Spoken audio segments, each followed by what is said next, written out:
Hi, and welcome to another D&D Stories. I'm your host, Ben the storytelling person. This is the series where I sit here and tell you a singular story from a singular tabletop game, Call of Cthulhu. In all seriousness, I'm doing a channel invasion with TheWriter, so if you want to see his work, you can visit my site, Puffin Forrest, where I make animations of my tabletop stories. So, I have to take a moment to apologize.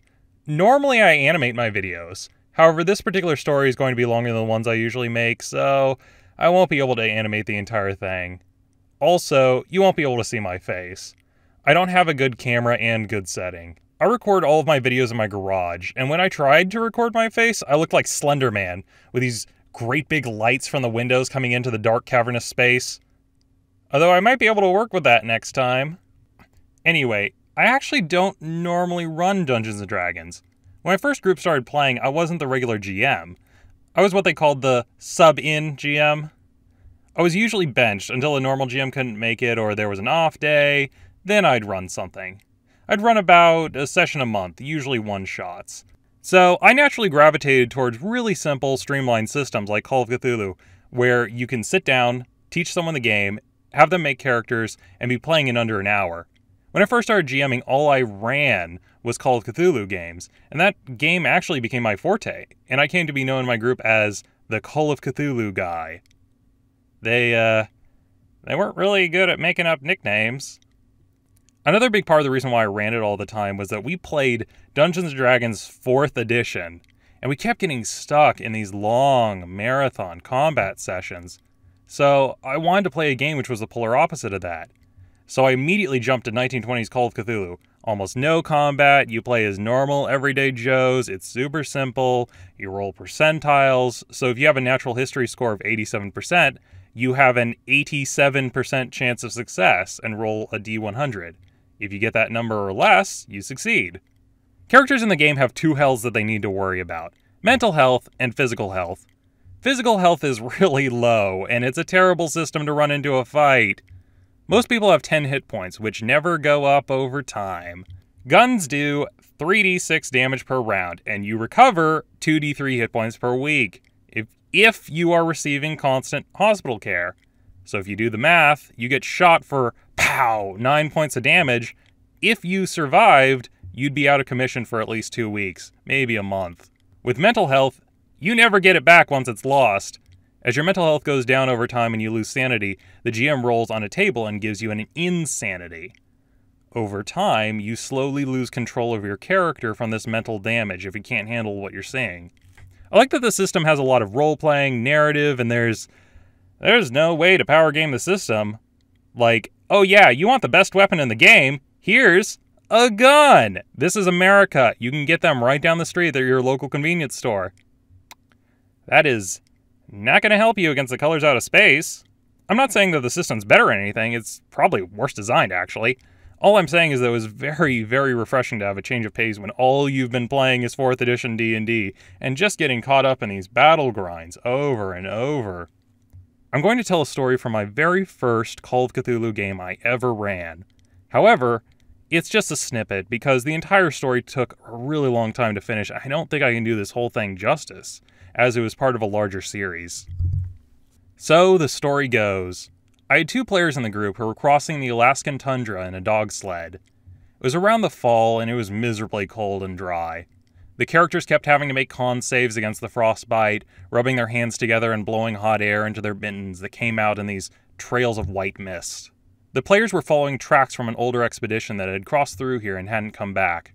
The expedition was supposed to be gone for 2 days. It had been a week, and people were starting to get worried.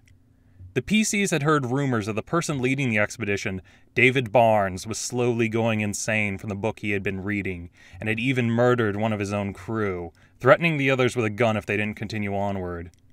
One of the PCs trying to track them down was a friend named Nicholas Jagensteyer. The other was a private investigator named Dick Tracy. They found out from some notes that he was heading around the small remote mining town of Copperton, where the miners had apparently uncovered something. The two followed the tracks through the day until the afternoon, until it started getting colder and they realized they needed to make camp for the night. The two spotted an old rundown radio station. hustled inside, leaving the dogs under the sheltered alcove, and got the coal stove up and running. As it fell to night, the wind picked up even faster, rocking the cabin, until around midnight when it unexpectedly died. I have Dick Tracy roll a spot hidden check. He fails. Tracy gets spooked by the strange change in the weather. He pulls out his flashlight and leaves the hut to investigate out into the cold by himself. Going over to the dogs, he makes sure that they're all right, which they were. Oh good, that's the only thing which matters, he thinks to himself, and he goes back inside and starts sleeping uneasily, wondering if it was just a strange coincidence. Yes it was. Funnily, I was rolling for the weather on a D20. Low was bad, high was good. I started at the beginning of the night rolling low, 2, 3, 4. Then, right at midnight, I crit, so the weather immediately abated, and that made the players immediately suspicious. Anyway, they slept through the rest of the night, had some breakfast, and took the dog sled into the town of Copperton. It's a small place with a few wooden buildings surrounded by a sparse forest and tall mountains on either side. It's a mining town, so there's some cables running up the side of the cliff, some heavy machinery, but it's mostly quiet other than the wind blowing. Their first stop is the general store, because they want to ask around to see if anyone knows about the expedition, or David, or if anyone in the group has passed through, or if they've heard anything. So they get into the general store, which has a few items: dried meat, canned goods, tools, etc. There's no one manning the front counter, so Tracy hits a little bell ring for service. Ding ding! And waits for someone. And waits. And waits. And still no one comes. And he says to himself, that's kind of weird. It's the middle of the day. It doesn't say this place is closed. Hey, is anyone home? Tracy shouts, but still there's no response. Eventually he just gets fed up, goes around the counter, and opens the back door. On the ground past the open door is a human skeleton covered in tattered clothes. Tracy is immediately startled to see this. He tells Nicholas about the body and he says that he should stay back. In Call of Cthulhu, characters normally have to make sanity rolls if they see something unsettling like a dead body. However, Tracy, the private investigator, has a lot of experience working with dead bodies, so he's totally fine. Looking it over, Tracy runs through the questions with me. How old is the body, male or female, what does it look like, etc. It doesn't seem to be rotted. There's some blood nearby that is coagulated, while the clothes are in shreds. The private investigator ran through some theories in his head. Did someone kill the owner and stash him in the back room? If so, why is he a skeleton? Was it the owner who had this skeleton? Maybe he killed someone, a patron or enemy or someone, and stashed him back here, and the guy's been here longer than it looks. After they get as much information out of the scene as they can, Nicholas and Tracy left the shop, trying to find someone to talk to, maybe the police, and let them know about the body. As they're wandering the streets, they notice that it sounds awfully quiet here. They haven't seen anyone since they've arrived, and the only sounds are the soft rumble of thunder of a storm in the distance. The closest building to them is narrow and long, like a bunkhouse, with a few open windows. They can see several cots set up, so it looks like sleeping quarters for the miners. On the floor of that building is several more skeletons. Tracy sends Nicholas away, saying, it's kind of ugly, why don't you just stand over there and wait for me? So the private investigator goes in and finds that the skeletons went the same way as the owner. Tattered clothes, don't look rotted, blood on the ground. Now he knows that some freaky shit happened to this town. He just doesn't know what it was exactly. As they're looking around, they notice something odd. One of the homes in particular is different than the others. It's boarded up with planks of wood on the windows and the doors locked. They scratch their chins and think that this is a little weird. So they go to the general store, loot it for crowbars. They're not going to be needing them anymore. And break down the door to this boarded home. Inside this house it's dark, with only a few streaks of light coming in from the slits in the boards. As they enter, they hear some muttering and rustling coming from the bedroom.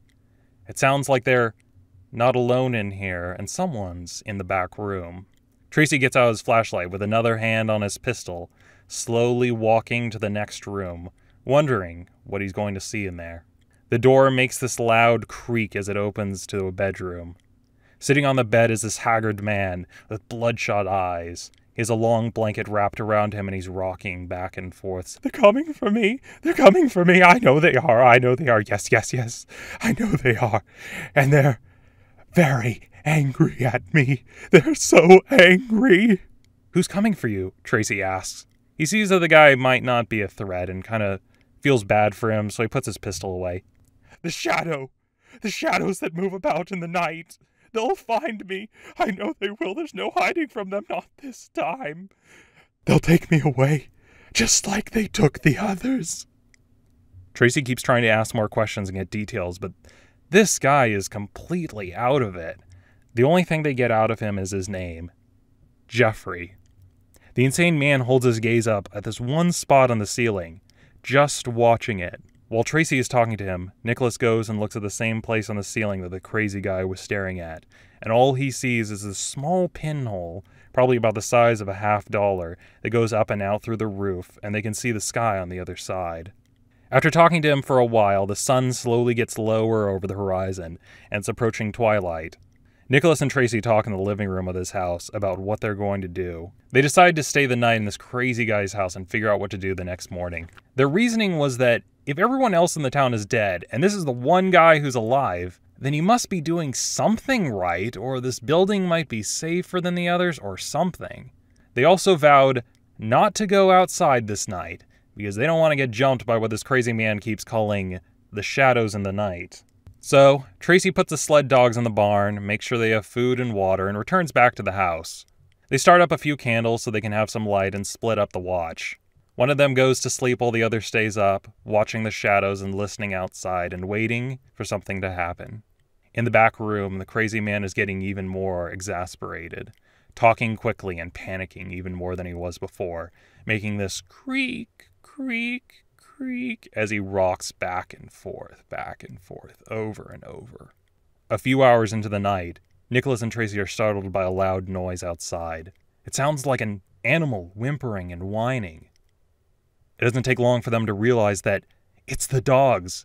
Something bad's happened to the sled dogs.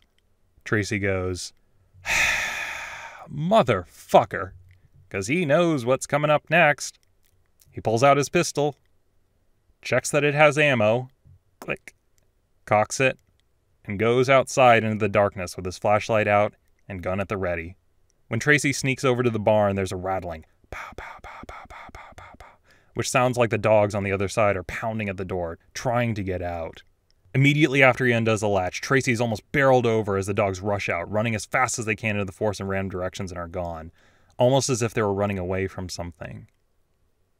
Tracy keeps walking into the barn. He hears buzzing and skittering from the corner and shines his flashlight there with his gun in hand and finger on the trigger. He sees these small insect-like things with these transparent wings, several insectoid legs all over their bodies, gnashing pincer mouths, chewing on the corpse of what used to be one of the sled dogs, lapping up the blood.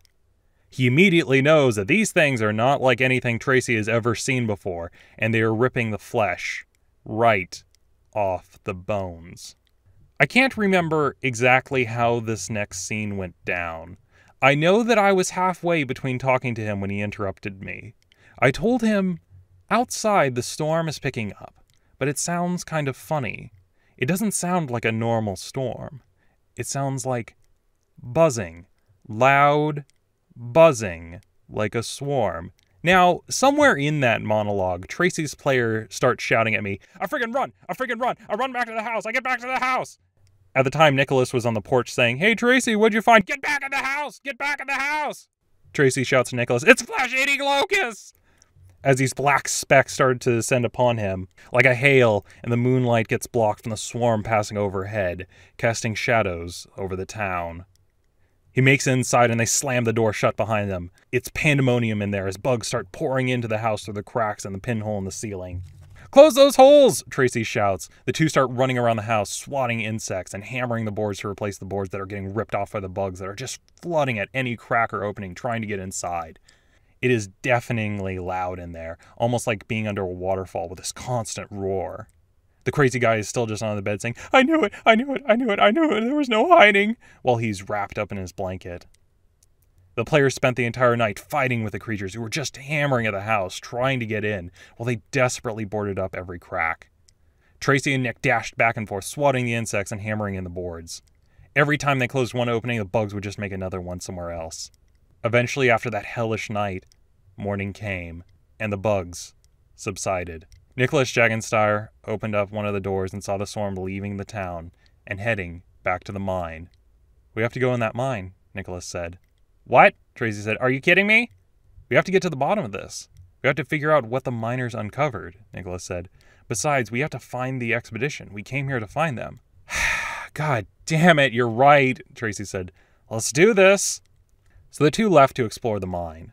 After that night, both of the players suffered so much sanity loss that they both got a permanent insanity. Nicholas got a nervous tic. From then on, Nick would swat his arm even though nothing was there and flinch whenever he brushed against something. Tracy started having delusions, hearing the buzzing even though there was nothing there and seeing black specks against the sky even years after the incident. I have to stop the story there for brevity, but I will give you a Cliff Notes version of the rest of the plot. A long, long time ago, an alien planet was destroyed and scattered across the galaxy. There was a meteor which struck the Earth, carrying on it these alien creatures which grew underground. The miners had come across this extraterrestrial forest in a cavern with strange plants and trees, as well as the locusts. Also, another funny incident, so these alien trees move on their own and start inching closer to the players the longer they're down there. I almost spooked one of the players physically out of his chair because we were playing around a table and I had my laptop open while the rest of the room was dark. And apparently, I couldn't see this, but they said I looked really, really creepy with the light coming up on me from below, and I was inching forward, staring at them wide-eyed with my arms outstretched. The players did eventually manage to find the expedition. Everyone in it, other than David, had died, either in the caves or out in the cold, and he was the only one they managed to rescue from that extraterrestrial forest. As they were heading out, they nuked the cavern with dynamite, sealing the alien forest underground and trapping it under the earth once more. The PCs loaded up the dog sled and took Jeffrey with them out of town. He was the crazy guy whose house they crashed at when the bugs attacked. But the group still felt like they were being watched. Perhaps it was their own insanity talking to them. Or perhaps they really were being pursued by a shadowy figure that David kept calling his friend, Xylan. He's a traveler from between the stars. He can't come out now because he hates the light. But he wants to meet all of you. They encountered the creature that night on the slope of the mountain when it came towards the camp. The figure was a Slenderman-like monstrosity from another planet, 20 feet tall with these long arms that wound up into these spirals at its side, and its head was made of a single, giant eye. It killed David by driving its thin fingers through its eyes and out the back of his skull. After it murdered him, the figure took the book David carried with him and walked off a cliff. But instead of falling, it rose higher and higher, as if it was walking on stairs of nothingness itself, getting smaller and smaller toward a single blue star until the figure's dark body merged with the blackness of space and was gone. Who was Xylan? What was the book? Why did it want to kill David? I need to stop the story sometime, and after that the plot metaphorically goes down the rabbit hole, if you understand my meaning. Sorry. The players sealed up the mine, so they were happy. Disaster averted. After that incident, Dick Tracy still almost died. Both the players had to make con saves 2 weeks later against the alien viruses they got from the locust bites and scratches. Yes, alien virus. Tracy was in the hospital for 2 months. He had to make a con save every 2 weeks or else he would lose 1d3 con and have to make the roll again. Fortunately, at the last moment, he got a lucky roll and lived. And that, my friends, was my story. If you didn't like it, you can head over to my channel and see one of T's stories. And if you did like it, still head over to my channel because I've got other videos you might want to watch. Just don't watch any of the other older videos like the ones that I made a year ago. They're pretty bad. Also, don't watch any of the Adventure Squad videos. Those are also pretty bad. Actually, you should probably just watch the most recent, 6, and call it a day. Remember to like, comment, and subscribe if you like T's videos, and if you're feeling generous, you might want to throw a coin into his Patreon. I'll see you on the next D&D Stories. Until next time, keep gaming.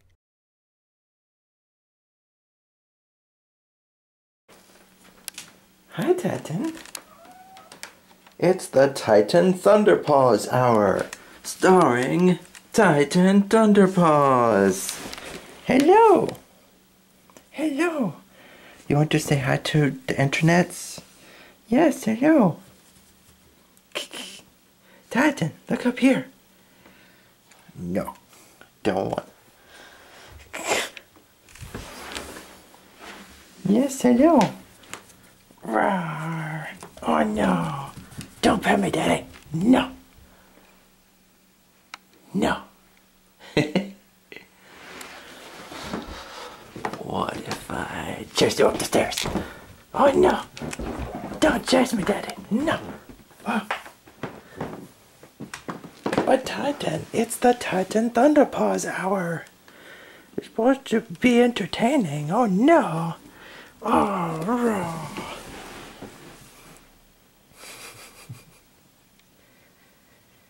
Oh, he is just not amused with me, is he? Run away!